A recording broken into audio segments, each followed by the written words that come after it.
Vamos ler a palavra de Deus, Mateus capítulo 14, verso 23 a 27. Se você puder, coloque-se de pé um instante. Chegou 2 avisos aqui. Cantina da Melhor Idade na saída. E amanhã, reunião do grupo de homens às 8 horas, a respeito do almoço do Dia das Mães. Então, homens, venham e participem amanhã às 8 da noite. Reunião com o pastor Adilson e todos os homens. Mateus capítulo 14, verso 23 a 27.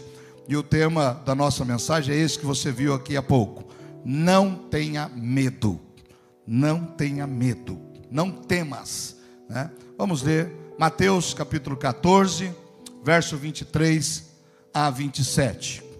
E despedida a multidão, a nossa versão pode estar um pouquinho diferente, mas o significado é o mesmo, tá? E despedida a multidão, subiu ao monte para orar à parte. E chegada já a tarde, estava ali só, Jesus sozinho. E o barco, onde estavam os discípulos, já estava no meio do mar, açoitado pelas ondas, porque o vento era contrário. Mas à 4ª vigília da noite, isso quer dizer entre 3 e 6 horas da manhã, à 4ª vigília da noite, Jesus dirigiu-se para eles, caminhando por cima do mar. E os discípulos, vendo-o caminhar sobre o mar, se assustaram, dizendo: é um fantasma! E gritaram com medo. Jesus, porém, lhes falou logo, dizendo: tende bom ânimo, sou eu, não temais, não tenham medo. Diga: tende bom ânimo, sou eu, não temais. Vamos dizer mais forte: tende bom ânimo, sou eu, não tenha medo. Diga: fala comigo, Senhor, pela tua palavra. Diga: eu abro meu coração nesta manhã para receber o que o Senhor tem para a minha vida, o alimento espiritual e a palavra, em nome de Jesus. Amém. Senta na presença do Senhor e nós vamos meditar sobre esta palavra. O tema: não tenha medo. O tema da nossa mensagem. O medo é um sentimento, é um instinto que nós temos, que nasce conosco. Crianças têm medo, adultos têm medos, pastores têm medos, homens, mulheres. O homem mais destemido tem medo. Aquele que enfrenta a morte, ele tem medo. O soldado que está lutando na Ucrânia, ele tem medo. Alguns medos são até muito positivos na nossa vida. São medos salutares. Se não tivéssemos medo, a humanidade não teria chegado até aqui. Talvez se você não tivesse medo, talvez nem vivo você estaria, de algumas coisas. É o medo natural, é o medo da preservação. Quando eu era criança, lá no interior, a criançada ia muito nadar. E eu sempre tive medo de nadar, medo de água. Não sei nadar até hoje, só nado na piscina, vou e volto. Mas se for um lugar mais fundo, mais complicado, eu tenho medo. É medo natural. Perdi muitos amiguinhos meus na infância afogados, que não tinham medo. Tem uma frase que diz, né, normalmente quem morre com medo, quem morre afogado é quem não tem medo da água. Eu, como sou medroso de água, dificilmente vou morrer afogado, né? Eu, quando entro numa balsa, a primeira coisa que eu falo: onde é que está o salva-vida? Eu já procuro, e é verdade, né? Eu fui lá na estátua de Nova York, aquela estátua bonita que fica lá, e para chegar lá você chega de barco. Pega no barcão. E eu entrei naquele barco e falei: cadê o salva-vida? E como eu não sabia falar inglês para perguntar, né? Falei: cadê o salva-vida? Onde é que está o colete salva-vida? Né? Aí de repente olhei e fica em cima, né? Você está aqui, tem um gradil em cima assim, que você olha, os coletinhos ficam tudo ali. Se acontecer alguma coisa, você cata lá. Esse medo salutar é o medo da sobrevivência, e ele é bom. O medo está associado a isso. Tem medo de cobra. A criança, ela vai adquirindo alguns medos. Nós vamos adquirindo à medida que nós vamos aprendendo. O pai vai falando: não faça isso, não faça aquilo, e a gente vai criando. Esse tipo de medo, ele nos garante a sobrevivência. É bom ter medo de alguma coisa. É bom você ter medo, irmão, de não fazer coisa errada. É bom você ter medo de, às vezes, né, não pisar na bola. Você ter lealdade aos amigos. É bom você ter medo e manter o seu casamento, um casamento abençoado. É bom você ter Estou falando de medo, a Bíblia fala de temor, a Bíblia diz que o temor do Senhor é o princípio da sabedoria. E a gente tem que temor a Deus, né? É um medo respeitoso, não é aquele medo da punição simplesmente, é o medo do respeito.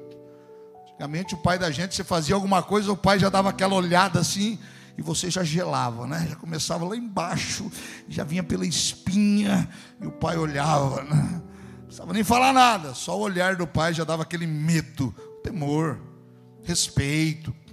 Hoje o pai está olhando, está falando, está batendo, está nem aí. É bom ter este medo respeitoso. Mas o medo que é provocado pelos desafios da vida, o medo de levantar de manhã, o medo de acordar e ir para cima dos problemas, o medo de resolver a procrastinação. Não, amanhã eu faço, não, hoje não dá. E a gente vai ficando com medo de enfrentar os desafios que a vida nos apresenta. E este medo não é saudável. Este medo não tem nada a ver com o instinto de sobrevivência. Este medo faz com que a gente ande para trás. Este medo faz com que a gente perca a oportunidade. Este medo faz com que a gente, irmãos, diminua a nossa vida e até a nossa fé. E nos traz consequências danosas. Este medo que não é o medo da sobrevivência. Não é o instinto da sobrevivência. É o medo da realização. É o medo do que a vida está nos preparando. Tem gente que ele tem medo do amanhã. Tem medo, meu Deus, eu estou chegando perto dos 60 e agora? Ai, Jesus, está aparecendo as rugas. Ai, meu pai, se eu perder o emprego nesta fase? Ai, meu Deus, e se acontecer algo? Meu filho está lá fora. Irmãos, este medo nos paralisa. Nós vemos Jesus, ele foi orar no monte e disse para os apóstolos: atravesse o mar aqui, eu encontro vocês do outro lado. E ele ficou sozinho orando. Jesus tinha muito tempo a sós com Deus. Nós devemos ter tempo a sós. É muito bom, é ótimo a gente estar orando aqui, mas você tem que ter o seu tempo a sós. Um tempo que você tire, se retire no seu quarto, num lugar qualquer, né? E você possa ler a palavra, meditar um pouco, orar, ouvir Deus. O tempo a sós com Deus é muito importante na vida do cristão. Jesus está tendo um tempo a sós com Deus. Ele acabou irmãos, de multiplicar o pão para 5.000 pessoas, 5 pães e 2 peixes. Jesus estava no auge da popularidade. Você imagina, irmãos, Jesus dando cesta básica para 5.000 pessoas? O auge da popularidade. Irmão Toninho lá, a gente dá 100 cesta básica por mês, já deu um grito lá, ô glória. Não vai me pedir cesta básica para Jesus, porque ele já deu o pão e o peixe. Mas é satisfatório a gente dar alimento, não é? As pessoas agradecem.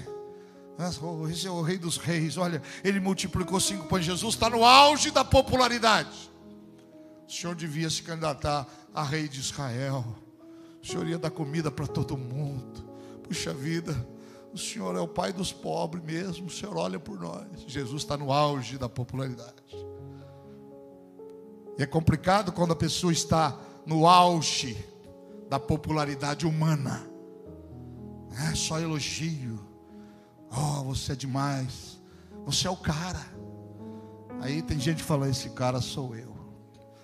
Vocês acreditam que eu fui num casamento outro dia, irmãos? E primeiro entrou a noiva. Marcha nupcial. E a noiva ficou no altar esperando o noivo que estava chegando.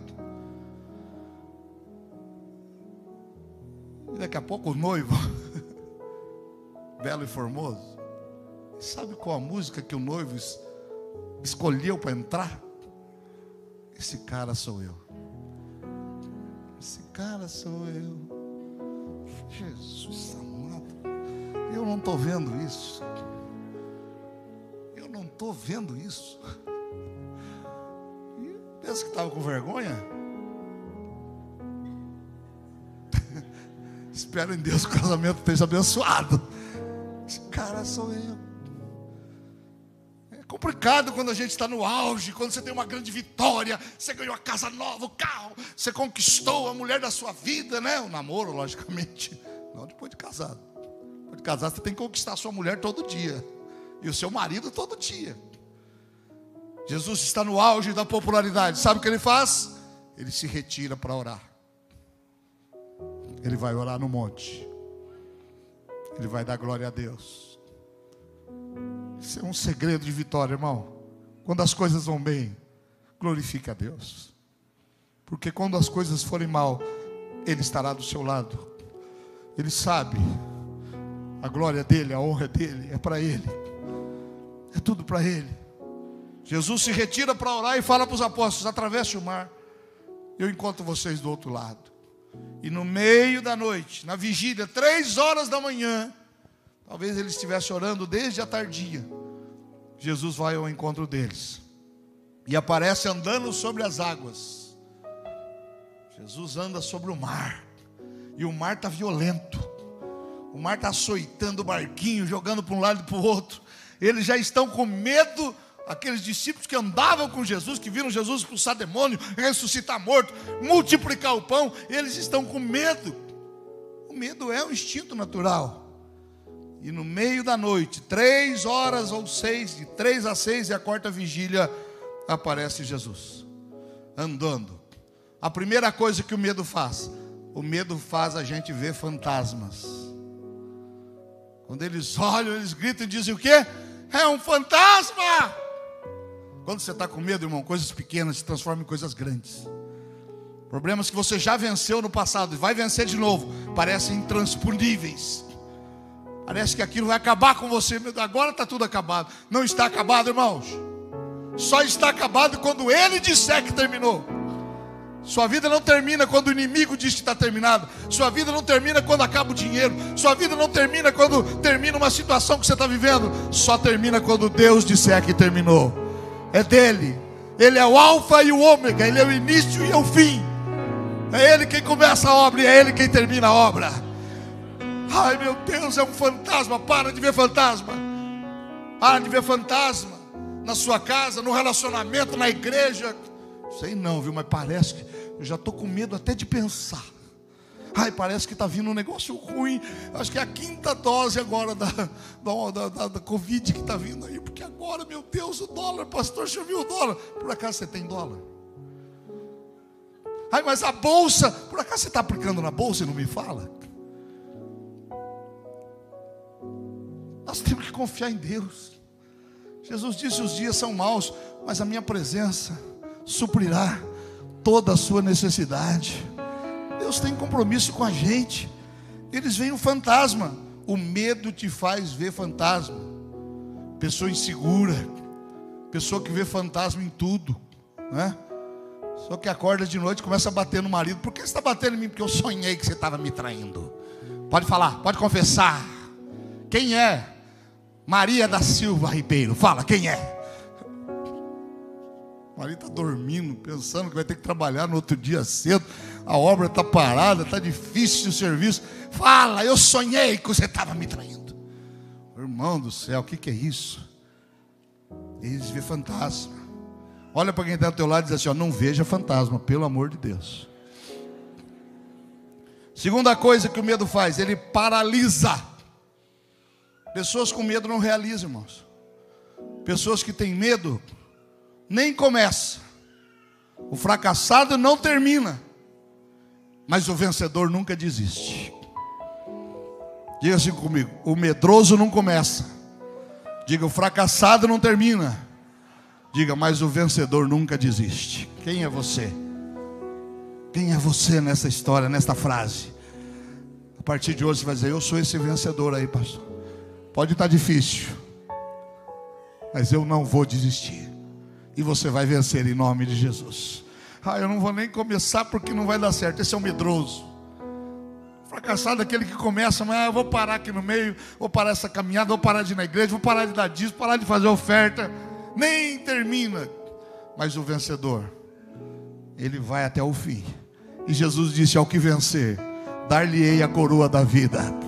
Deus não tem compromisso com esse medroso. Deus não tem compromisso com o fracassado. Deus quer que você seja um vencedor, porque ao que vencer, darei a coroa da vida. E você vai vencer em nome de Jesus. Espiritualmente falando, ser vencedor é servo de Deus, serva de Deus.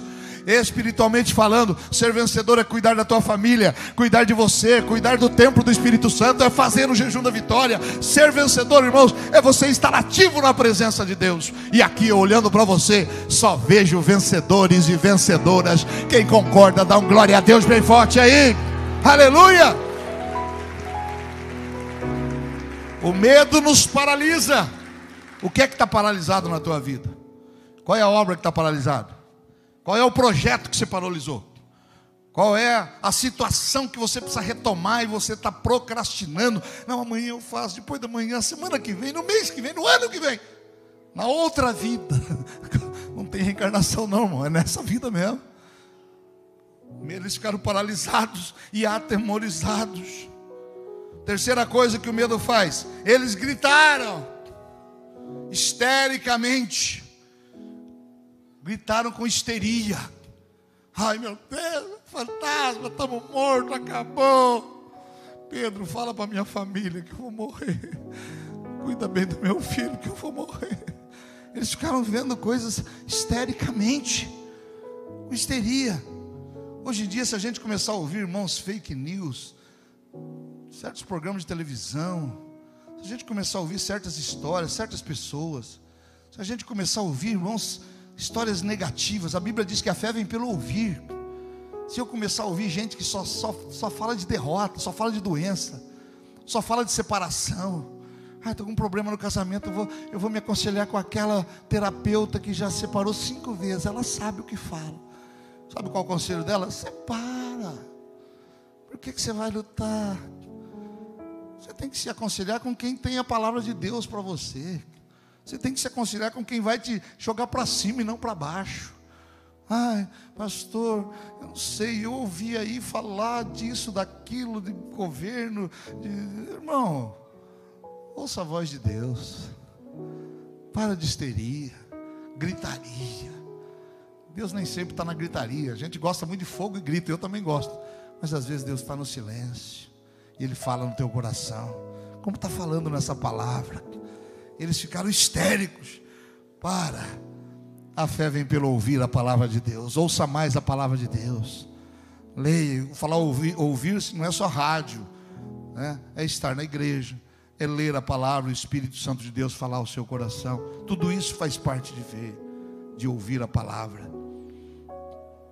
Eu já contei a história de um equilibrista, né, que atravessa um desfiladeiro muito grande, sem rede, todos acompanhando, batendo palmas, porque ele está sem medo nenhum, sem vara de proteção, sem rede. Ele atravessa aquele desfiladeiro só se equilibrando. Depois ele dá uma entrevista e alguém pergunta: mas como é que o senhor consegue atravessar um desfiladeiro, um vale como este, perigoso, alto? E ele dá 3 receitas. Ele diz: em primeiro lugar, eu estabeleço um alvo. Eu olho do outro lado e digo: aquele é meu alvo, eu vou chegar naquele alvo. Segunda coisa, eu não olho para baixo, porque quando eu olho para baixo, isso tira minha concentração. Isso tira, né? Eu fico zonzo quando eu olho para baixo. E terceira coisa, eu mantenho o meu equilíbrio. Se vier uma luta contra você, irmão, tenha alvo na sua vida. Não olha para baixo, olha para cima. E mantenha o equilíbrio. Você é uma pessoa equilibrada. Tem muito crente desequilibrado, sabia? Tem muito crente desequilibrado. Ah, meu Deus, é isso, aquilo, eu vi isso, eu vi aquilo, porque não sei quem falou. Você tem o Espírito Santo dentro de você, que te mantém o equilíbrio. Oh, irmãos, eu amo essa igreja. Nós somos uma igreja equilibrada, irmãos. Nós prestamos um culto racional a Deus. Você está numa igreja equilibrada.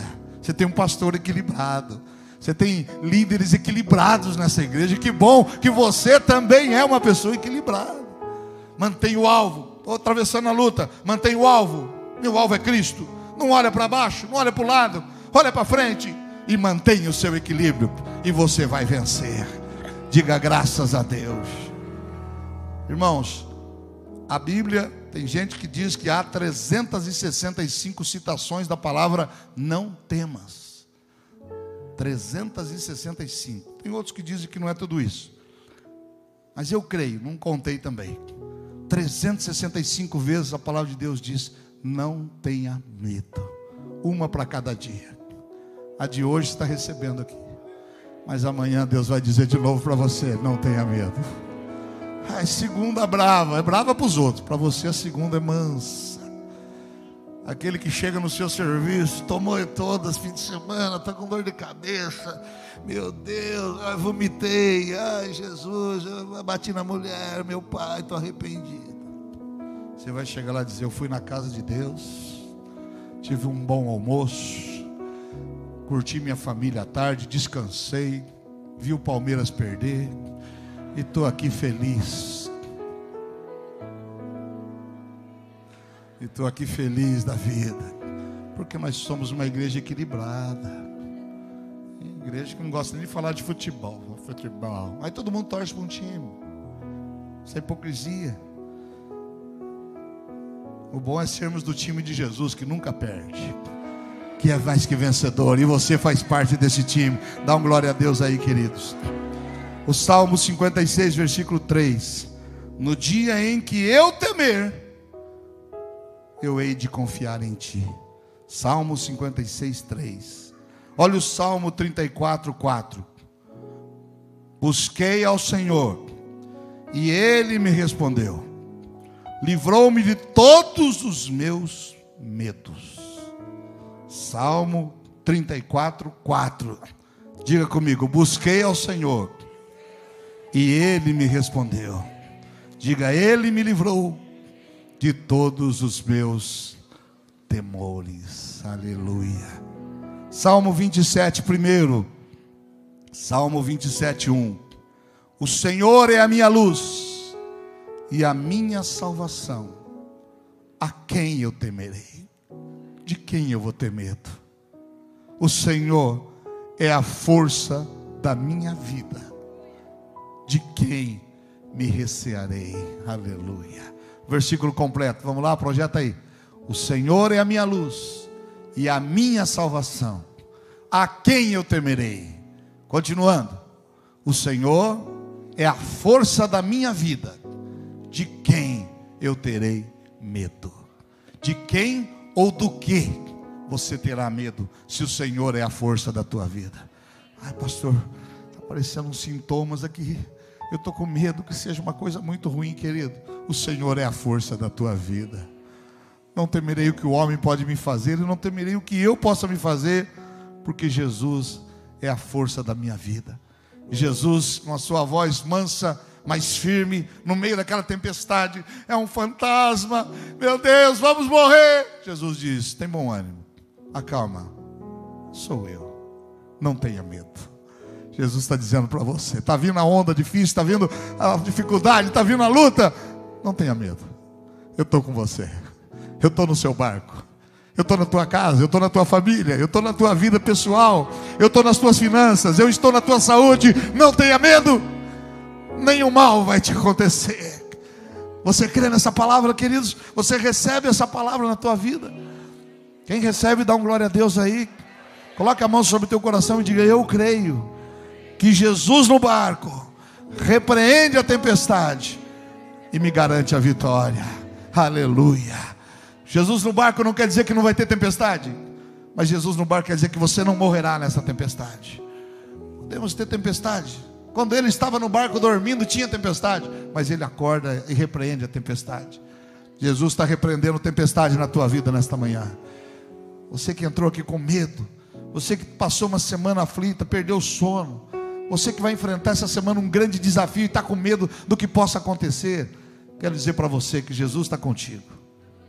Jesus está com você, e você vai vencer esses desafios que a vida tem para você.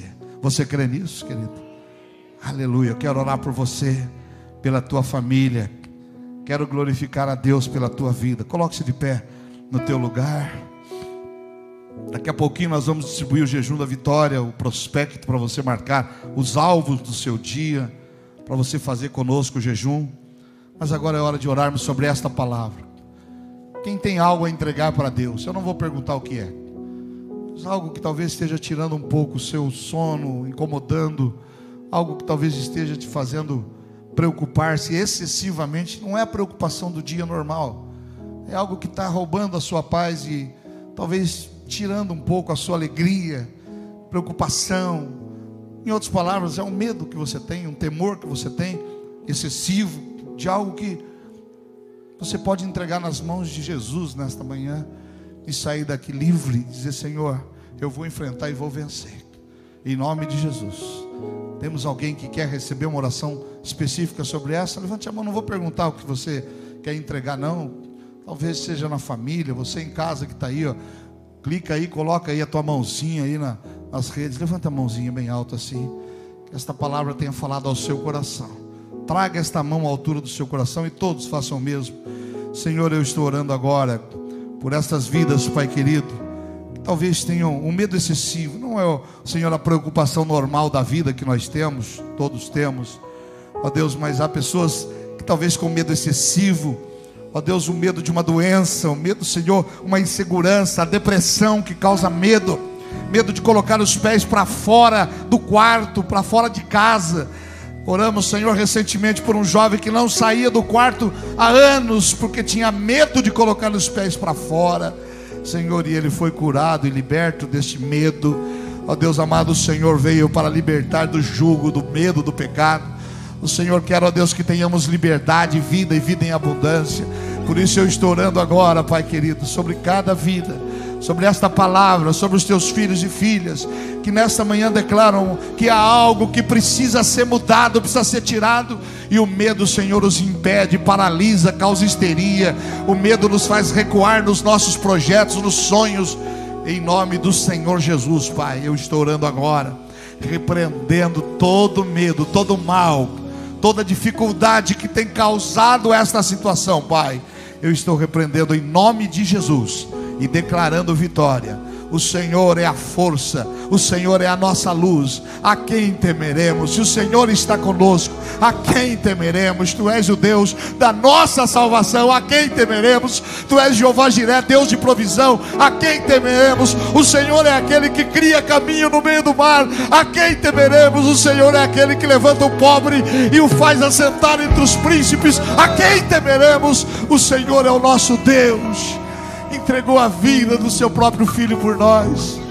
Cruz maior ele carregou, sacrifício maior ele já fez, e nós estamos agora diante de ti, Senhor, diante, ó Deus, desta palavra. Leva, Senhor, todo medo embora. Leva, joga fora, dá paz ao coração. Se a tempestade vier nos afligir, ainda, Senhor, que haja momentos difíceis, lutas, que o Senhor possa nos acalmar, em nome de Jesus, em nome de Jesus. Diga comigo, em nome de Jesus, mais uma vez, em nome de Jesus. Que todo medo, que toda angústia, tudo que me aflige, ou a minha família, seja lançado fora, e a bênção de Deus esteja sobre mim. E assim como Jesus acalmou a tempestade e entrou no barco, também Ele esteja no barco da minha vida, da minha família.